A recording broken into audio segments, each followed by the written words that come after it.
Hello everyone, welcome to Executives After Hours vlog series, The Leadership Perspective. It's your host, Dr. James Kelly. I'm on a bouncy, stabilizing ball right now, so I'm going to probably be rocking back and forth while I talk. So last week, I talked to you about behavioral integrity from the empty quarters in the middle of the UAE. And for those who don't remember, the empty quarters is a 5,000 kilometer span of just desert.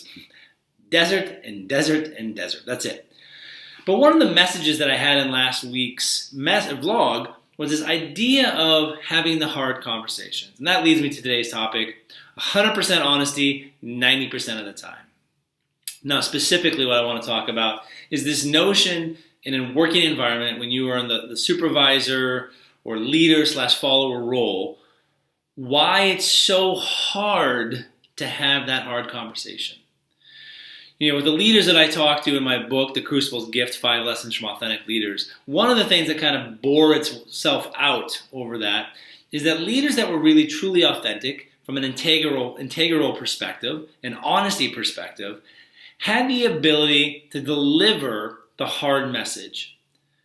You need to think about a time in your life where you wish someone told you a bit of information that would have changed your trajectory in your life. Think of a time when someone did tell you that hard truth, and at first it stings deep down inside, but in retrospect and after you spend time mulling on it, you realize that the benefit in that truth is far greater than the pain that it caused initially. And so it's in those moments that we as a leader have to take time and think about what's the greatest good for that individual. What's going to be that nudge that my truth can tell them? You know, one thing that we have to understand when we have these hard conversations is that your truth is yours and only you can own it. But the other person's truth is theirs and only they can own it. And so when you start understanding how we each construct our own sense of truth, it's neither wrong nor right. But when you have those hard conversations, you're giving them more information that might make their truth adjust or be different or adapt to the current situation. You know, there was a time in my life where I had a boss who once said this phrase to me. You know, if you hear something once from someone, put a stake in the ground. If you hear it again, chances are it's probably pretty true and you need to think about it and reflect.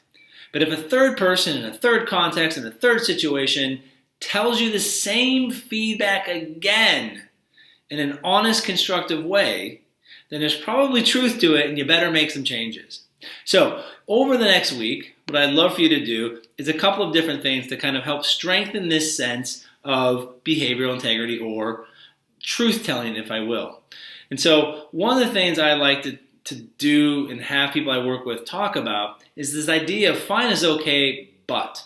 And what I mean by that is too often we're in the hallway at work and we're walking by someone and someone says, "How are you doing?" And you always just say fine or good.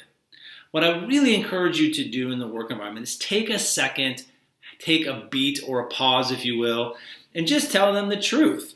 Not in a whiny, complaining way, but in a way that says, you know what, I'm having a great day or I'm having a hard day because X, Y, and Z. Now, for some of us, we tend to whine a little bit more than others. It's our nature. So you also need to reflect on that and be willing to have a happy, positive conversation of what's going good in your day and not always what's going wrong in your day. So take a minute next week and do that. The other thing I would say is work on the sense of having honest conversations around saying no. Now, this is one of the hardest things that people have in organizations. We live in this world where we have to say yes. Yes to more projects, yes to more committees, yes to going out, yes, yes, yes, yes, yes, yes. And when we say yes too much, we fail to say no and protect our space. And when we protect our space, we're able to do better work. We're able to not be as rushed. And I think that a lot of times it's hard for employees to say no to their boss, to their leader. They don't want to be seen as slacking or lazy or whatever. And I would argue that saying no is actually a benefit for your boss. I've ruffled a lot of feathers in my time by saying no to projects that I didn't think I was best fit to do, or I had the time and energy to give the appropriate amount of time and energy to. And so when you say no, and I encourage you to say no to certain things, especially within the organization, you need to frame it in a way that benefits your direct supervisor. You need to frame it in a way that says to them, I can't say yes to this because I can't give you my best. And if you want my best, can I please take this particular project off my plate? Now, a great boss is going to have a lot of appreciation and admiration for the fact that you were willing to have that honest, hard conversation.